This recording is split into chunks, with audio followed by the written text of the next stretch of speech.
The black villain went from this, white people in blackface playing caricatures of black people, to this. There is no God! That's why I stepped in! There's a difference between a villain who happens to be black and a villain whose blackness actually means something, textually or subtextually, not just to the character, but to us, the audience. After watching the second season of Severance, I came to two realizations. One, Mr. Milchick was actually a villain, and two, and most importantly, he's black. I mean, looking at him, it's kind of obvious, but in the show Severance, the issue of race doesn't come up at all. It's never really mentioned, alluded to, or even acknowledged. But in the second season, even though it's not mentioned, the weight of his race actually recontextualizes the character of Mr. Milchick. It made me think about some of the black villains we've been getting over the past few years and how much their villain origin stories or motivations come from the fact that they're black. Textual blackness or subtextual blackness is always at the root of why they are the villains of the story. Some of you guys might be asking, what's the difference between subtextual blackness and textual blackness in this sense? Textual blackness means that a character's black identity is explicitly acknowledged, central to the story, or thematically tied to their motivations or how they're treated. And when a black character's race informs how we interpret their role, presence, or function in the story, but the story itself never openly talks about it, that's subtextual blackness, the blackness beneath the layer. Black people, more so black men, have always been the face of evil and villainy in Hollywood. It's not a hot take, and I'm not trying to rile anybody up. I'm just stating a fact. Modern Hollywood as we know it can be traced back to the most important film of all time, 1915's The Birth of a Nation, a film that was screened for decades and taught in film schools as a masterpiece.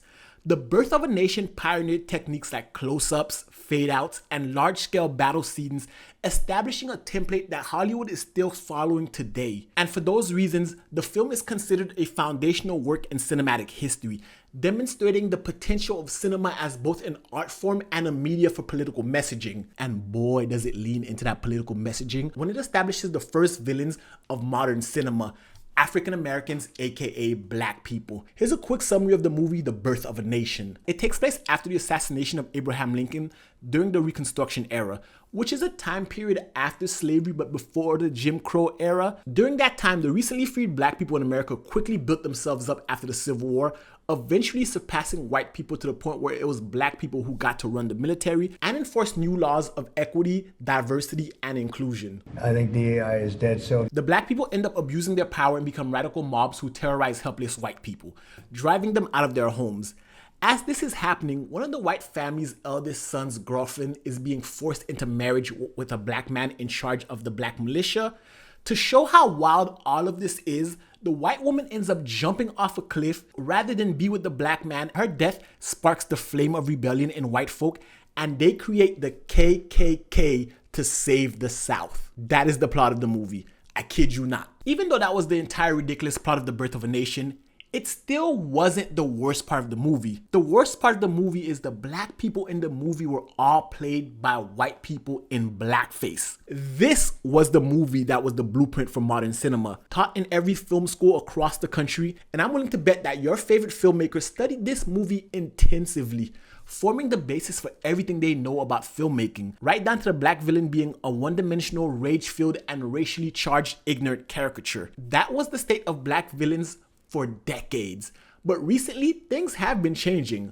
While their blackness is still the cause of their villainy, the black villain has been getting better, more nuanced. Whether it's Killmonger's revolutionary rage, or Steven from Django weaponizing his proximity to whiteness, or Milchick in Severance, whose blackness is buried behind a perfectly curated smile, black villains have evolved. This video isn't just about bad guys, it's about how blackness operates through villainy, how race, power, fear, and control intersect in some of the most iconic and overlooked antagonists in cinema. So let's talk about black villains explained. If you like the video so far, don't forget to click the subscribe button. Some villains are black because their blackness is central to the story being told. They aren't villains that happen to be black.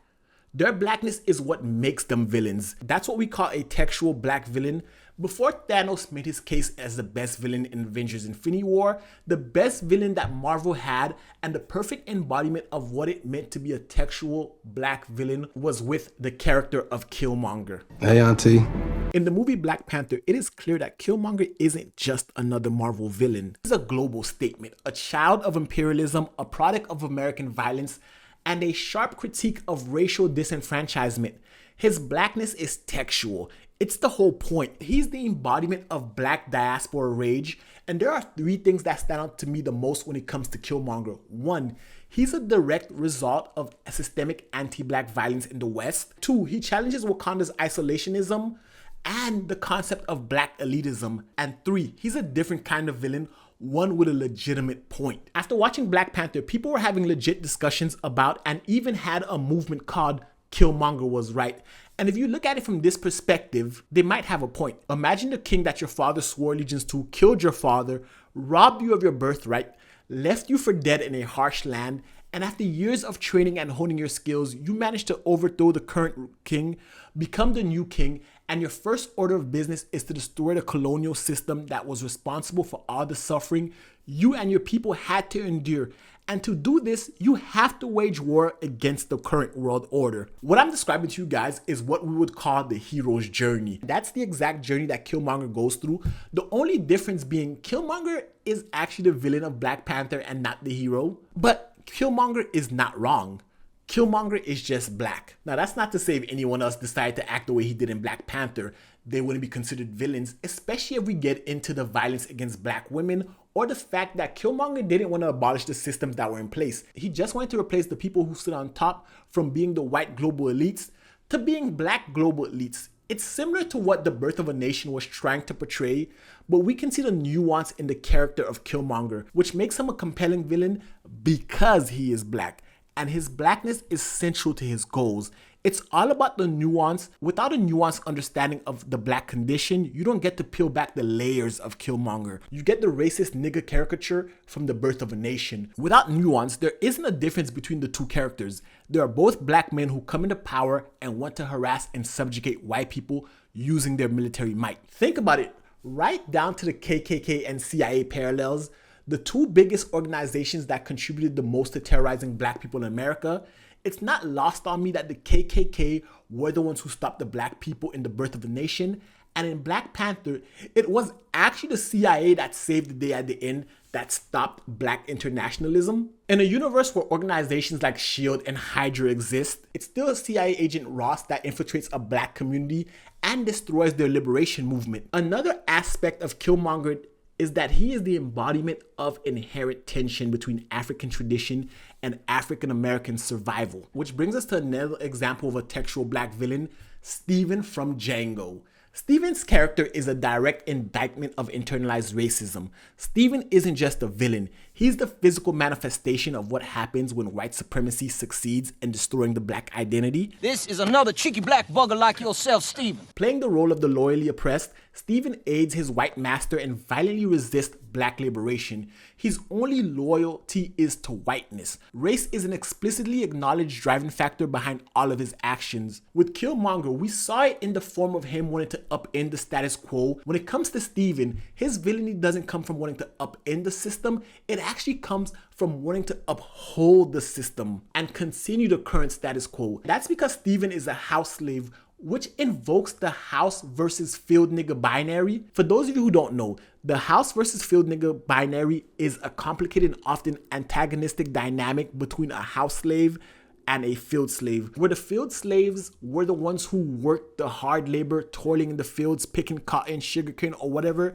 it is that the plantation is known for, working arduous hours from sunup to sundown. They were the most mistreated slaves, while the house slaves were the ones, if you guessed, lived in the house.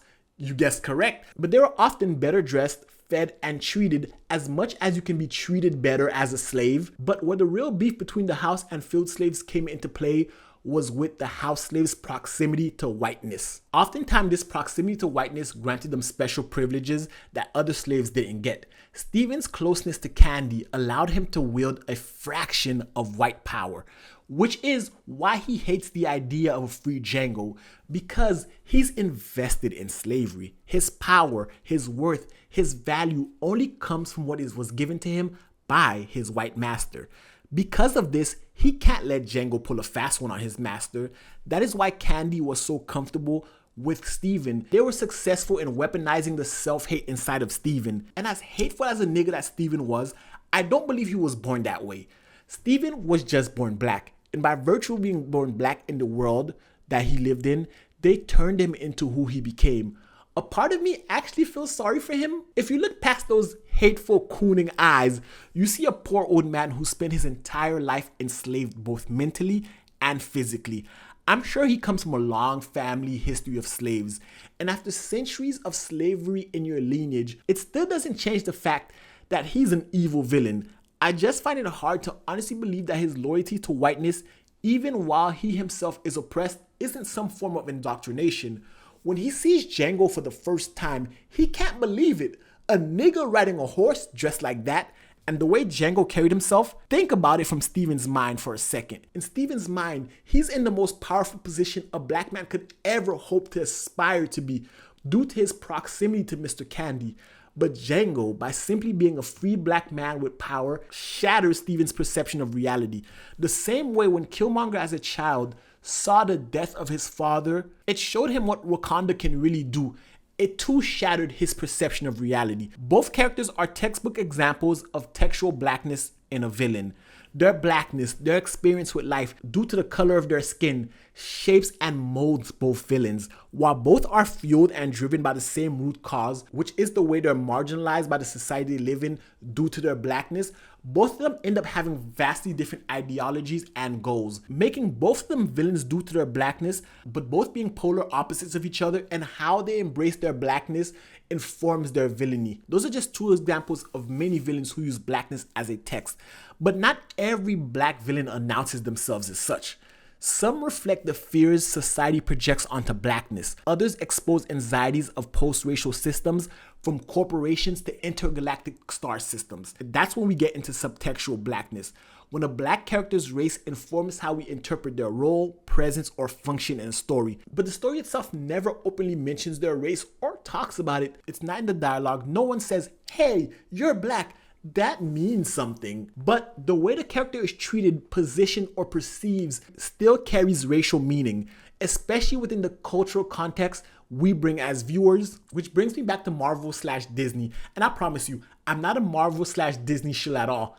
I mean, look at the background. I'm Team DC all the way. But I have to tip my hat off to Marvel, because not only did they nail the textual blackness as a villain with Killmonger, they also nailed subtextual blackness as a villain with the character of the High Evolutionary from Guardians of the Galaxy 3. The High Evolutionary was obsessed with Rocket, and his fixation on the raccoon that took my mind straight to the word coon, which is often used as a derogatory term for black people. The coon caricature is one of the most insulting of all anti-black caricatures. The name itself, an abbreviation of raccoon, is dehumanizing. The coon caricature was born during American slavery. Slave masters and overseers often described the enslaved as slow, lazy, and trifling. The coon became the most blatantly degrading of all the stereotypes, and that is who the High Evolutionary was after the most, to change into his most perfect being. How dare you think you are more? You see how blackness is never mentioned but is layered in the subtext? The High Evolutionary was obsessed with manipulating and changing the makeup of living things to be the most perfect creatures. That kind of science is called eugenics. And eugenics has a long history of being used against black people to reinforce the false pseudosciences that claim that blacks were less than. The irony is not lost on me.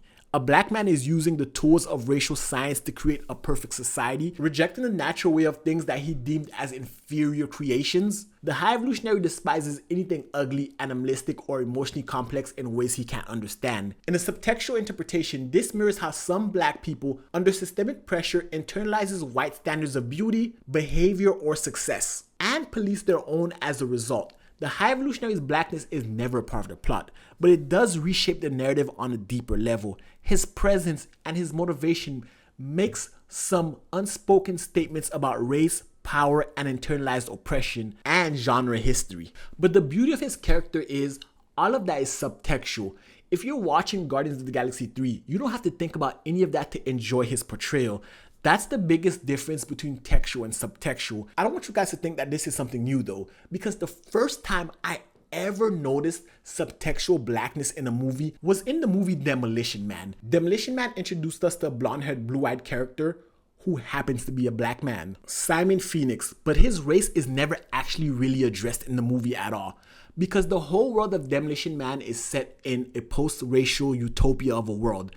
But while his race is never mentioned or even a plot point for some reason, I can't help but get the strong feeling that the subtextual layers were there. Simon Phoenix is a chaotic, flamboyant, hyper-violent criminal that was resurrected to a post-racial, sterilized, whitewashed future. While not mentioning his race, the choice to make him a black man plays into deep historical fears of blackness as disruptive, unruly, hypersexual, and incompatible with white civil society. Even though the film never says it outright, it doesn't need to. Phoenix is thrown into a world where race, crime, and class no longer exist. His character ends up exposing the lie beneath the surface of this progress. By bringing Simon Phoenix back, it shows that society still needs violent figures of blackness to define itself against.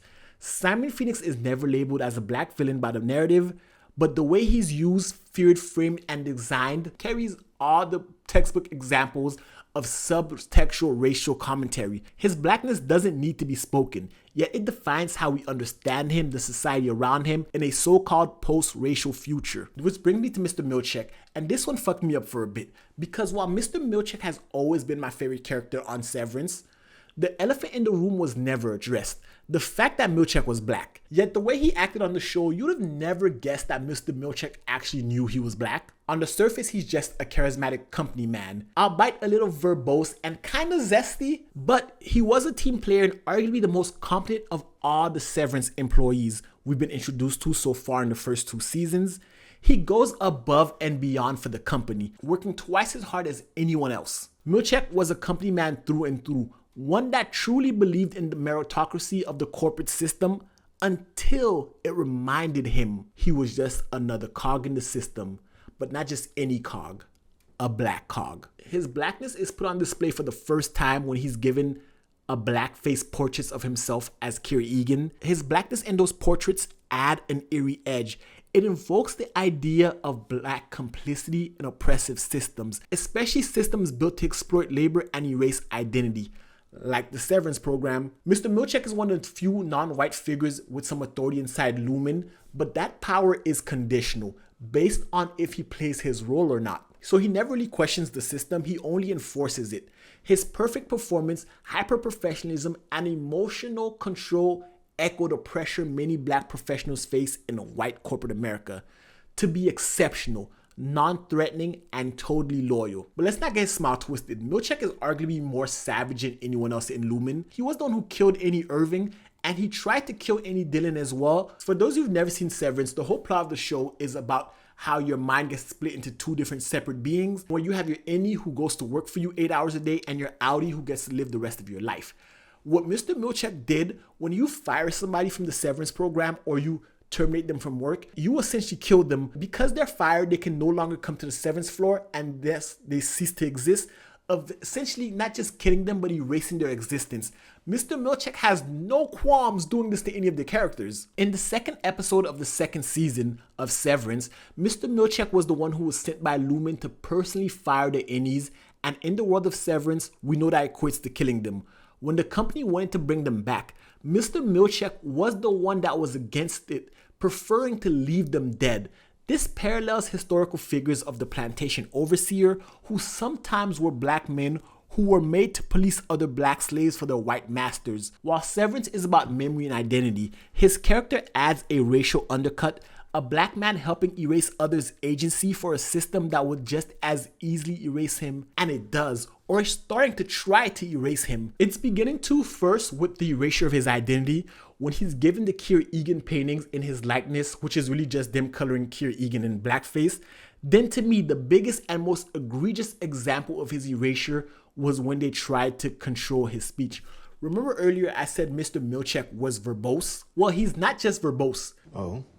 1. Uses too many big words. He knows a lot of big words as well and is very long-winded.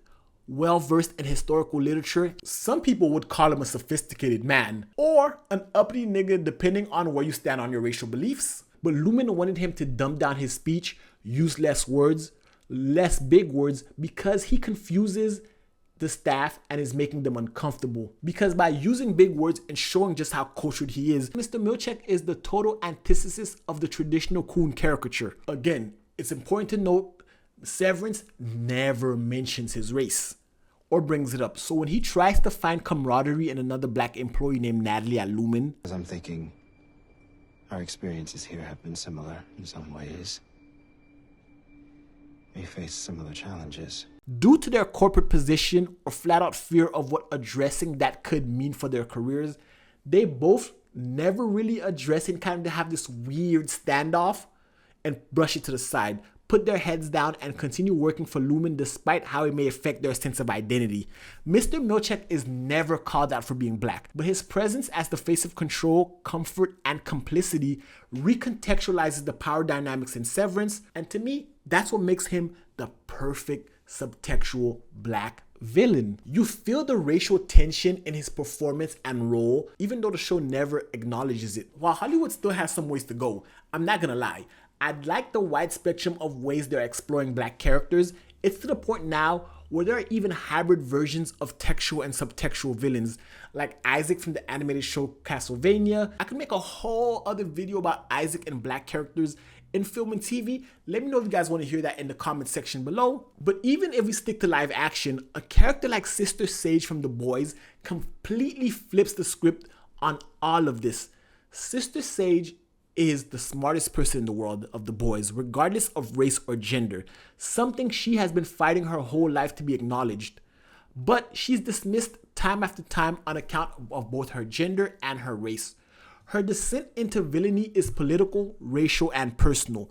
Being a superhero whose superpower is being smart, as a child she developed a cure for her grandmother's stage 3 leukemia, but was dismissed by doctors, resulting in her grandmother's suffering and passing. This experience fueled her hatred of humanity and led her to believe that there's no point in using her abilities to help them, as they are unwilling to listen or acknowledge her genius. She's hyper aware of how she's perceived and uses it as a camouflage. Turning social bias into a weapon, she subverts all the stereotypical archetypes of a black woman in movie and film, such as the angry black woman, the hood girl, or my personal favorite, the ratchet intellectual.